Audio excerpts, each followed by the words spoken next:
नमस्कार। अपना प्रदेश उत्तर प्रदेश उत्तराखंड देख रहे हैं आप। मैं हूं आपके साथ पूजा मोहन पांडे। बुलेटिन की शुरुआत करते हुए सबसे पहले आपको बताएंगे कि प्रधानमंत्री ने आज संवाद किया है। ये संवाद बेहद खास था। प्रधानमंत्री नरेंद्र मोदी ने आज यूपी चुनाव के मद्देनजर पहली वर्चुअल रैली को संबोधित किया। इस रैली के जरिए भाजपा ने उत्तर प्रदेश के 5 जिलों को कवर किया। आपको बता दें, शामली, मुजफ्फरनगर, बागपत, सहारनपुर, गौतम बुद्ध नगर जिलों को कवर किया गया है। इस दौरान पीएम मोदी ने कहा कि आज उत्तर प्रदेश चुनाव को लेकर भाजपा की ये पहली वर्चुअल रैली है। इतने कम समय में तकनीक के माध्यम से इतने सारे लोगों को जोड़ना, ये भाजपा कार्यकर्ताओं की दिन रात की मेहनत का ही परिणाम है। एक जीवंत संगठन का ये सबूत है। साथ ही कहा कि कमल के फूल और रोटी ने हमेशा देश को बांटने वालों का मुंहतोड़ जवाब दिया है। हम एकजुट रहेंगे तो कोई हमें कभी परास्त नहीं कर सकेगा।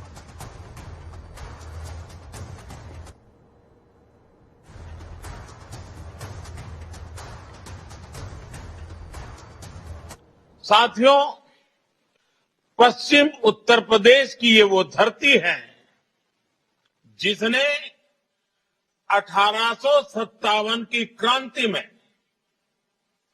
देश को एकजुटता का संदेश दिया था।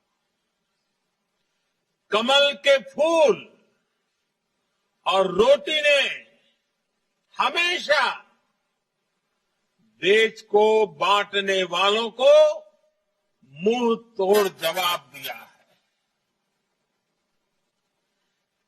हम एकजुट रहेंगे तो कोई हमें कभी परास्त नहीं कर पाएगा। हर एक का प्रयास ही उत्तर प्रदेश को वो ऊंचाई देगा जिसका वो हमेशा से हकदार रहा। जहां पर बहन और बेटियों का घर के बाहर निकलना, स्कूल जाना एक अपने आप में चुनौती भरा कार्य था और सुरक्षा की स्थिति बदतर थी, उन क्षेत्रों में न केवल बेटियां सुरक्षित महसूस कर रही हैं, बल्कि आज हर किसान को, नौजवान को जो अवसर प्राप्त हुए हैं, व्यापारियों के मन में सुरक्षा का वह जो पैदा हुआ है, वह भारतीय जनता पार्टी की डबल इंजन की सरकार की उपलब्धियों के रूप में देखा जा रहा है। उत्तर प्रदेश देश में आबादी की दृष्टि से सबसे बड़ा प्रदेश है। हम आभारी हैं आदरणीय प्रधानमंत्री जी के कि प्रधानमंत्री किसान सम्मान निधि का सर्वाधिक लाभ उत्तर प्रदेश को प्राप्त हो रहा है। बीजेपी ने इस समय आगरा में पूरी ताकत झोंक दी है। रविवार को स्मृति ईरानी, धर्मेंद्र प्रधान आगरा थे, तो वहीं आज सोमवार को सूबे के मुख्यमंत्री योगी आदित्यनाथ खुद प्रचार अभियान के लिए आगरा पहुंचे हैं। मुख्यमंत्री कीरावली में भाजपा प्रत्याशी चौधरी बाबूलाल के समर्थन में जनसभा को संबोधित करने पहुंचे। संवाद के लिए 300 प्रभावी मतदाताओं को बुलाया गया, लेकिन योगी आदित्यनाथ को सुनने के लिए काफी लोग पहुंचे। तो वहीं सीएम योगी ने भारत माता की जयकारे के साथ अपने संबोधन का आगाज किया। बोले, आज सीकरी की धरती पर भाजपा के प्रत्याशियों के लिए अपील करने आया हूं। सभा में मौजूद लोगों की भीड़ से बोले, आपने सपा बसपा की कार्यप्रणाली को देखा, भाजपा की कार्य पद्धति को देखा। कोरोना प्रबंधन पर बेहतर कार्य हुए, लोगों को उपचार के लिए खाद्यान्न भी दिया गया। सपा हो, लोकदल हो, बहुजन समाजवादी पार्टी हो या कांग्रेस, ये सभी लोग जन आस्था के साथ तो खिलवाड़ करते ही थे, जनता को सुविधाओं से वंचित भी रखते थे। विकास कार्य ठप पड़े थे। विकास का मतलब सफाई का विकास, नौजवानों को रोजगार का मतलब सफाई को ही सारा चला जाता था, आगरा वंचित रह जाता था। आज तो आगरा को वायु सेवा से भी जोड़ दिया गया है। आज तो आगरा में मेट्रो का काम भी हो रहा है। अब तो हम लोगों ने आगरा में गंगा जल उपलब्ध करवा दिया है। और भाइयों बहनों, हर घर नल की योजना, हर घर में शुद्ध पेयजल उपलब्ध कराने की कार्रवाई भी हमारी सरकार बहुत शीघ्र करने जा रही है। पिछली सरकार ने समाजवादी पार्टी के नेतृत्व की जो सरकार थी, उस सरकार ने गरीबों का, वृद्धजनों का, विधवा महिलाओं का, दिव्यांगजनों की पेंशन को बंद कर दिया था। हमारी सरकार 1 करोड़ वृद्धजनों को, विधवा महिलाओं को, दिव्यांगजनों को 12,000 रुपए सालाना पेंशन की सुविधा उपलब्ध करवा रही है। ये हमारी गरीब कल्याण की योजना को प्रदर्शित करता है। याद करिए, मुजफ्फरनगर का दंगा भी हुआ था और मुजफ्फरनगर के दंगे से समाजवादी पार्टी की टोपी पूरी रंगी हुई है।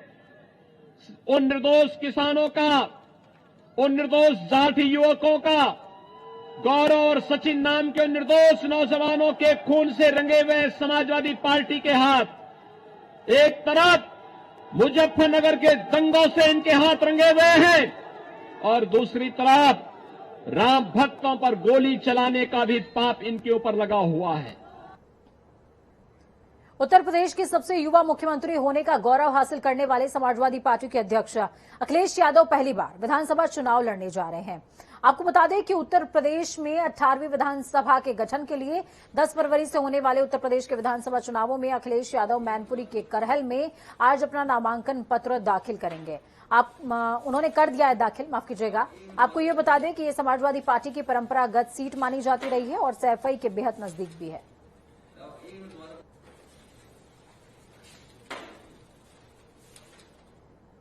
तो ये तस्वीरें आपको दिखा रहे हैं, तस्वीरें देखिए।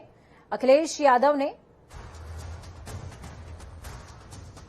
अपना नामांकन दाखिल कर दिया है। करहल विधानसभा का चुनावी खेल आपको दिखा रहे हैं। अखिलेश यादव के प्रतिद्वंदी होंगे एसपी सिंह बघेल, ज्ञानवती यादव कांग्रेस पार्टी से, तो कुलदीप नारायण बसपा के प्रत्याशी होंगे। मैनपुरी जिले में 4 विधानसभा सीट आती हैं, जिनमें से करहल एक है। समाजवादी पार्टी का गढ़ है मैनपुरी।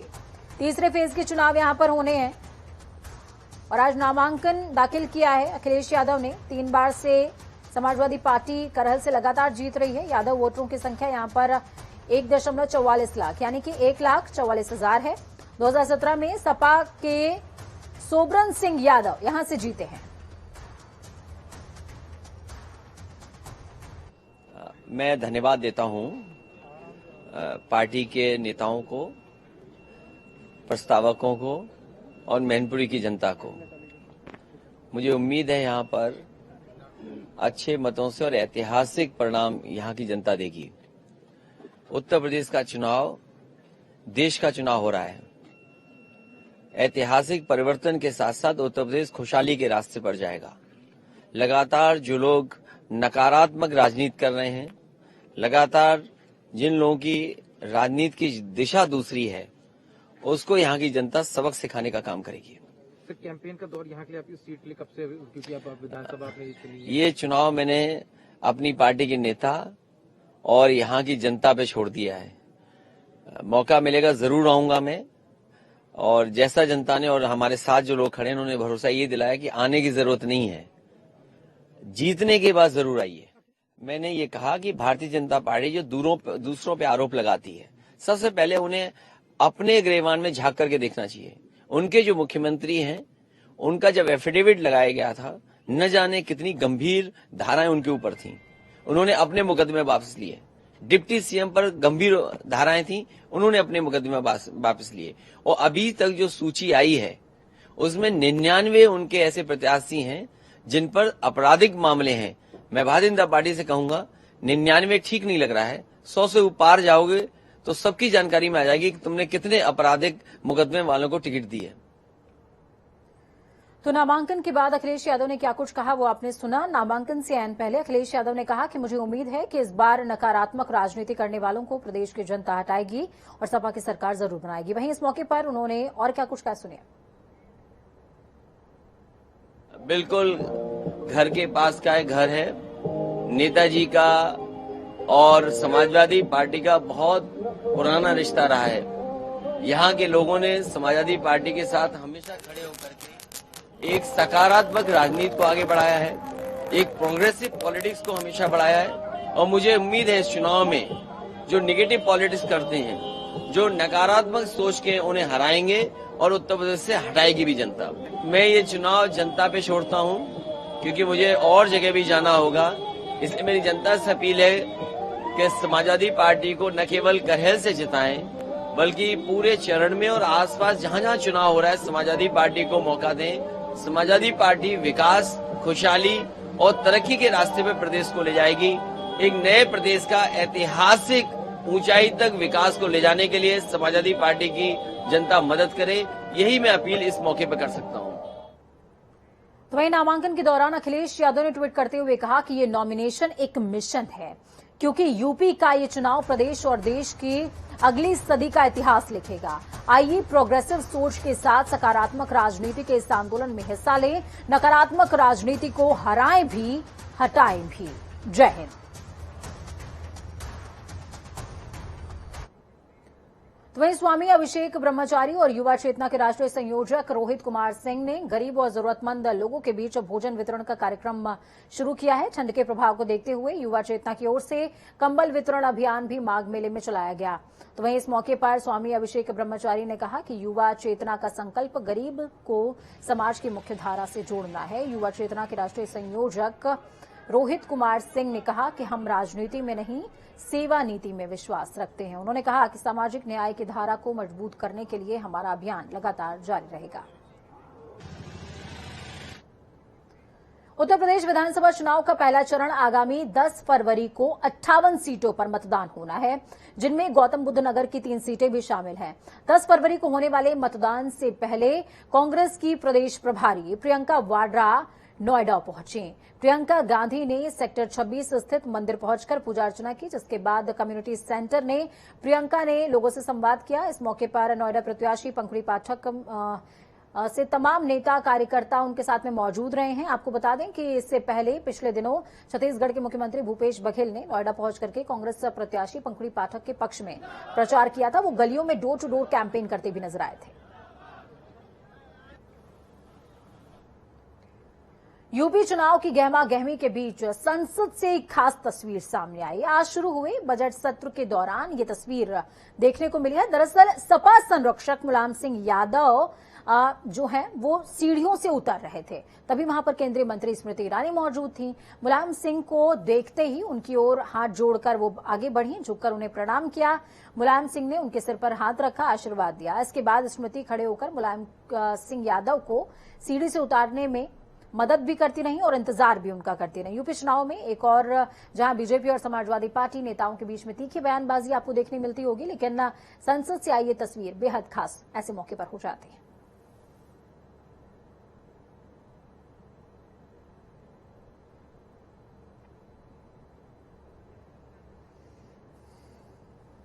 तो चलिए खबरों में आगे बढ़ेंगे। बात देवभूमि उत्तराखंड की करेंगे। पूर्व केंद्रीय मंत्री और उत्तराखंड के पूर्व मुख्यमंत्री डॉक्टर रमेश पोखरियाल निशंक ने ये दावा किया है कि भाजपा डैमेज कंट्रोल में सफल हुई है। गौरतलब ये भी है कि सोमवार को उत्तराखंड में नामांकन वापसी का आखिरी दिन है, यानी कि आज। इस क्रम में पार्टियां बागी नेताओं को मनाने की कवायद में जुटी हुई हैं। रमेश पोखरियाल निशंक ने कहा कि इस बार उत्तराखंड में 7 से ज्यादा सीटें भाजपा के हिस्से में आएंगी और भाजपा अपना परचम लहराएगी। उन्होंने कहा पीएम नरेंद्र मोदी और मुख्यमंत्री पुष्कर सिंह धामी के नेतृत्व में हर तरफ विकास की लहर चल रही है। इससे साफ हो चुका है कि भाजपा की सरकार ही एक ऐसी सरकार है जो विदेशी ताकतों से लड़ने में कामयाब रही है। कांग्रेस को मैं चुनौती देकर के कहना चाहता हूं, दोनों आंकड़े, तुमने 12,500 करोड़ कितने वर्षों तक तुम्हारी केंद्र में सरकार रही, और ऐसा नहीं है यहां भी और वहां भी इनकी सरकार रही है। जब मैं इस प्रदेश में मुख्यमंत्री था तब वहां पर इनकी सरकार थी, और उससे पहले इनकी भी एक बार पूरी 5-5 साल में रही है, 2 बार रही है। क्या क्या बताओ ना, हम भी हिसाब किताब देना चाहते हैं हम भी, तुम भी दो, और तब जाकर के जनता के बीच आने का दम भरो, हिम्मत करो। हम तो जनता के बीच जा रहे हैं तो अपने विकास कार्यों को लेके जा रहे हैं, और जनता के बीच जाना भी क्या, वो तो सब जनता जान रही है। हमारे चाहे स्वास्थ्य के क्षेत्र में एक नहीं 10-50 योजनाएं हैं। हमने 100% कोविड टीकाकरण किया है, 4.25 लाख घरों को फ्री गैस कनेक्शन दिया है, हमने कोरोना काल में 15 लाख परिवारों को 2 साल के लिए गरीब को मुफ्त खाद्यान्न दिया है और पूरे देश के अंदर 80 करोड़ लोगों को दिया है। सोच नहीं सकते। ऐसी परिस्थिति में जब लोग घरों के अंदर कैद हो गए हों, दाने दाने के लिए मोहताज हो गए लोग, ऐसे वक्त में भी हमारी गवर्नमेंट खड़ी रही है, ताकत के साथ उसने काम किया है, लोगों के काम आई है। किसानों का आप देखेंगे तो किसान सम्मान निधि हो, हमारा जो कांग्रेस के जमाने में भी जो भुगतान नहीं हुआ था गन्ने का, वो भी हमारी गवर्नमेंट ने किया।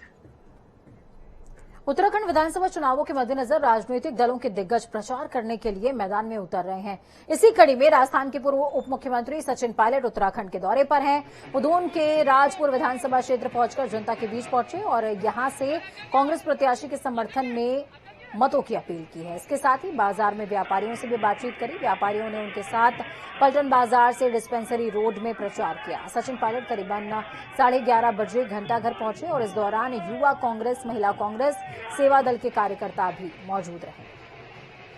उत्तराखंड में जनता मन बना चुकी है कि 5 साल की भाजपा सरकार का जो शासन रहा, जो काम करने का तरीका रहा, उससे लोग त्रस्त हैं, एक बदलाव चाहते हैं। 5 साल में लगातार भाजपा ने अपने मुख्यमंत्री बदले।